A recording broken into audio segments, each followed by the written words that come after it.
అండి, welcome to my channel. నేనైతే ఈరోజు వీడియోలో మనం పూజలో ఉపయోగించిన పువ్వులను ఎక్కడ చేయాలి, ఏం చేయాలని ఆలోచిస్తాం కదా. అలా కాకుండా మనం ఇంట్లోనే ధూప్ స్టిక్ చేసుకోవచ్చు. దీనికోసం మన దగ్గర ఏ ఫ్లవర్స్ ఉన్నా సరే వాటిని ఒక 2-3 డేస్ ఎండలో పెట్టామంటే మంచిగా ఎండుతాయి అన్నమాట. దాంట్లో ఇలా కొద్దిగా కర్పూరము, పచ్చకర్పూరం లేకపోయినా పర్వాలేదు, కర్పూరం వేసుకోవాలి. తర్వాత దాల్చిన చెక్క, మీ దగ్గర ఉంటే బిర్యానీ ఆకు, లవంగాలు ఇలా ఏవైనా సరే వేసి వాటిలన్నిటిని మిక్సీ జార్లో వేసుకొని మిక్సీ పట్టుకోవాలి. ఈజీగా చేయొచ్చండి. మనము కొంచెం టైం స్పెండ్ చేయాలంతే. మంచిగా మన ఇంట్లోనే మంచిగా చేస్తాం కాబట్టి న్యాచురల్గానే మన ఇంట్లో వాటితో చేయడం వల్ల పరిమళం కూడా చాలా సూపర్గా వస్తుంది. తర్వాత నేనైతే కొంచెం సాంబ్రాణి కూడా వేస్తున్నాను. మొత్తం మిక్సీ పట్టుకుంటే మనకి ఇట్లా రెడీ అవుతుంది. తర్వాత దీంట్లోనే నేను ఏం చేస్తున్నానంటే, నా దగ్గర నేను వీడియోలో ఇంతకుముందు చూపించాను కదా, జవ్వాదు గురించి ఒక వీడియో పెట్టాను చూడండి.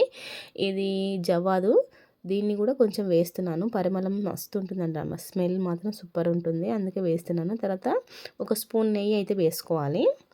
ఎందుకంటే మనం ఇలా ఏ షేప్ అంటే ఆ షేప్ చేస్తుంటాం కదా, అట్లా వస్తుందన్నమాట నెయ్యి వేసుకుంటే. కలుపుకోవాలి మొత్తం. కలిపిన తర్వాత రోజ్ వాటర్ తీసుకున్నాను. మీ దగ్గర రోజ్ వాటర్ లేకపోతే న్యాచురల్ వాటర్ అన్నా వేయండి, ఏం కాదు. రోజ్ వాటర్ వేయడం వల్ల స్మెల్ ఇంకా బాగుంటుంది. వేసుకొని కొద్దిగా పోసుకుంటూ మొత్తగా కలుపుకోవాలి. తర్వాత మనకు లాస్ట్లో ఇలా రెడీ అవుతుంది చూసారా. చేతితో ఒత్తితే మనకి ఏ షేప్ కావాలంటే ఆ షేప్ చేసుకోవచ్చు. నేను ఏ షేప్ చేయించాను అనేది వీడియోలో చూస్తాను చూడండి. అన్నీ రెడీ చేసిన తర్వాత చూపిస్తాను. ఇలా అవుతుందన్నమాట. చూసారా ఎంత బాగా వచ్చిందో. ఇలా రెడీ అయిన వాటిని ఒక రోజు ఎండలో ఉంచడం, తర్వాత లేకపోతే ఎండ లేదు అనుకుంటే నీడలోనైనా సరే ఫ్యాన్ గాలికి ఆరబెట్టుకుంటే మనకు రెడీ అవుతుంది.